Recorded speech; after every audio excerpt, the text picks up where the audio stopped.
April 13. From Joshua. Early the next morning Joshua brought the tribes of Israel before the Lord, and the tribe of Judah was singled out. Then the clans of Judah came forward, and the clan of Zerah was singled out. Then the families of Zerah came forward, and the family of Zimri was singled out. Every member of Zimri's family was brought forward person by person, and Achan was singled out. Then Joshua said to Achan, "My son, give glory to the Lord, the God of Israel, by telling the truth. Make your confession and tell me what you have done. Don't hide it from me." Achan replied, "It is true. I have sinned against the Lord, the God of Israel. Among the plunder I saw a beautiful robe from Babylon, 200 silver coins, and a bar of gold weighing more than a pound. I wanted them so much that I took them. They are hidden in the ground beneath my tent, with the silver buried deeper than the rest." So Joshua sent some men to make a search. They ran to the tent and found the stolen goods hidden there, just as Achan had said, with the silver buried beneath the rest. They took the things from the tent and brought them to Joshua and all the Israelites. Then they laid them on the ground in the presence of the Lord. Then Joshua and all the Israelites took Achan, the silver, the robe, the bar of gold, his sons, daughters, cattle, donkeys, sheep, goats, tent, and everything he had, and they brought them to the valley of Achor. Then Joshua said to Achan, "Why have you brought trouble on us? The Lord will now bring trouble on you." And all the Israelites stoned Achan and his family and burned their bodies. They piled a great heap of stones over Achan, which remains to this day. That is why the place has been called the Valley of Trouble ever since. So the Lord was no longer angry. Then the Lord said to Joshua, "Do not be afraid or discouraged. Take all your fighting men and attack Ai, for I have given you the king of Ai, his people, his town, and his land. You will destroy them as you destroyed Jericho and its king. But this time you may keep the plunder and the livestock for yourselves. Set an ambush behind the town." So Joshua and all the fighting men set out to attack Ai. Joshua chose 30,000 of his best warriors and sent them out at night with these orders: "Hide in ambush close behind the town and be ready for action. When our main army attacks, the men of Ai will come out to fight as they did before, and we will run away from them. We will let them chase us until we have drawn them away from the town. For they will say, 'The Israelites are running away from us as they did before.' Then, while we are running from them, you will jump up from your ambush and take possession of the town, for the Lord your God will give it to you. Set the town on fire as the Lord has commanded. You have your orders." So they left and went to the place of ambush between Bethel and the west side of Ai. But Joshua remained among the people in the camp that night. Early the next morning Joshua roused his men and started toward Ai, accompanied by the elders of Israel. All the fighting men who were with Joshua marched in front of the town and camped on the north side of Ai, with a valley between them and the town. That night Joshua sent 5,000 men to lie in ambush between Bethel and Ai, on the west side of the town. So they stationed the main army north of the town and the ambush west of the town. Joshua himself spent that night in the valley. When the king of Ai saw the Israelites across the valley, he and all his army hurried out early in the morning and attacked the Israelites at a place overlooking the Jordan Valley. But he didn't realize there was an ambush behind the town. Joshua and the Israelite army fled toward the wilderness as though they were badly beaten. Then all the men in the town were called out to chase after them. In this way they were lured away from the town. There was not a man left in Ai or Bethel who did not chase after the Israelites, and the town was left wide open. Then the Lord said to Joshua, "Point the spear in your hand toward Ai, for I will hand the town over to you." Joshua did as he was commanded.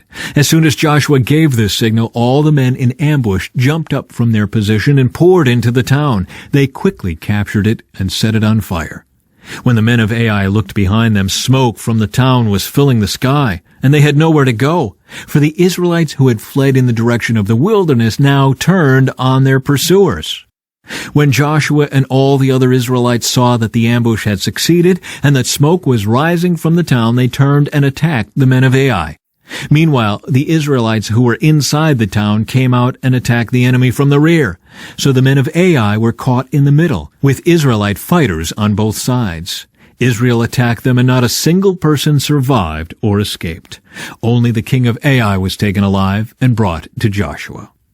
When the Israelite army finished chasing and killing all the men of Ai in the open fields, they went back and finished off everyone inside. So the entire population of Ai, including men and women, was wiped out that day. 12,000 in all. For Joshua kept holding out his spear until everyone who had lived in Ai was completely destroyed.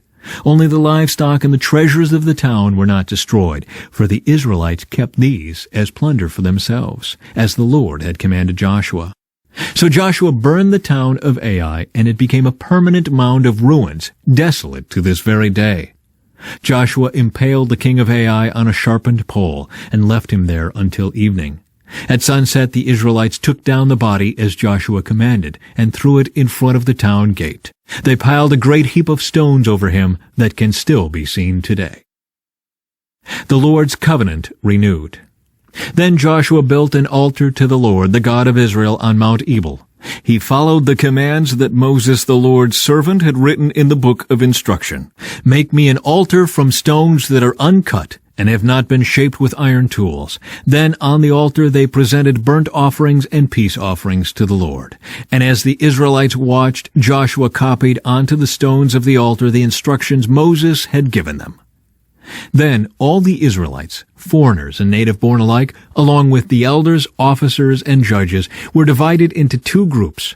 One group stood in front of Mount Gerizim, the other in front of Mount Ebal. Each group faced the other, and between them stood the Levitical priests carrying the Ark of the Lord's covenant. This was all done according to the commands that Moses, the servant of the Lord, had previously given for blessing the people of Israel. Joshua then read to them all the blessings and curses Moses had written in the book of instruction. Every word of every command that Moses had ever given was read to the entire assembly of Israel, including the women and children and the foreigners who lived among them. Now all the kings west of the Jordan River heard about what had happened. These were the kings of the Hittites, Amorites, Canaanites, Perizzites, Hivites, and Jebusites, who lived in the hill country in the western foothills and along the coast of the Mediterranean Sea, as far north as the Lebanon mountains. These kings combined their armies to fight as one against Joshua and the Israelites. From Luke, chapter 16. Jesus told this story to his disciples. There was a certain rich man who had a manager handling his affairs. One day a report came that the manager was wasting his employer's money. So the employer called him in and said, "What's this I hear about you? Get your report in order because you're going to be fired." The manager thought to himself, "Now what? My boss has fired me. I don't have the strength to dig ditches, and I'm too proud to beg. I know how to ensure that I'll have plenty of friends who will give me a home when I am fired." So he invited each person who owed money to his employer to come and discuss the situation. He asked the first one, "How much do you owe him?" The man replied, "I owe him 800 gallons of olive oil." So the manager told him, "Take the bill and quickly change it to 400 gallons. "And how much do you owe my employer?" he asked the next man. "I owe him 1,000 bushels of wheat," was the reply. "Here," the manager said, "take the bill and change it to 800 bushels. The rich man had to admire the dishonest rascal for being so shrewd. And it is true that the children of this world are more shrewd in dealing with the world around them than are the children of the light. Here's the lesson. Use your worldly resources to benefit others and make friends. Then, when your earthly possessions are gone, they will welcome you to an eternal home. If you are faithful in little things, you will be faithful in large ones. But if you are dishonest in little things, you won't be honest with greater responsibilities. And if you are untrustworthy about worldly wealth, who will trust you with the true riches of heaven? And if you are not faithful with other people's things, why should you be trusted with things of your own? No one can serve two masters, for you will hate one and love the other. You will be devoted to one and despise the other. You cannot serve both God and money. The Pharisees, who dearly loved their money, heard all this and scoffed at him. Then he said to them, "You like to appear righteous in public, but God knows your hearts. What this world honors is detestable in the sight of God. Until John the Baptist, the law of Moses and the messages of the prophets were your guides. But now the good news of the kingdom of God is preached, and everyone is eager to get in. But that doesn't mean that the law has lost its force. It is easier for heaven and earth to disappear than for the smallest point of God's law to be overturned.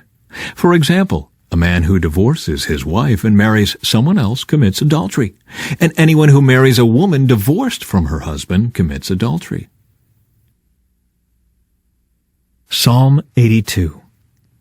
God presides over heaven's court. He pronounces judgment on the heavenly beings. How long will you hand down unjust decisions by favoring the wicked? Give justice to the poor and the orphan. Uphold the rights of the oppressed and the destitute. Rescue the poor and helpless. Deliver them from the grasp of evil people. But these oppressors know nothing. They are so ignorant. They wander about in darkness while the whole world is shaken to the core. I say, you are gods. You are all children of the Most High, but you will die like mere mortals and fall like every other ruler. Rise up, O God, and judge the earth, for all the nations belong to you. From Proverbs. Wise words will win you a good meal, but treacherous people have an appetite for violence. Those who control their tongue will have a long life. Opening your mouth can ruin everything.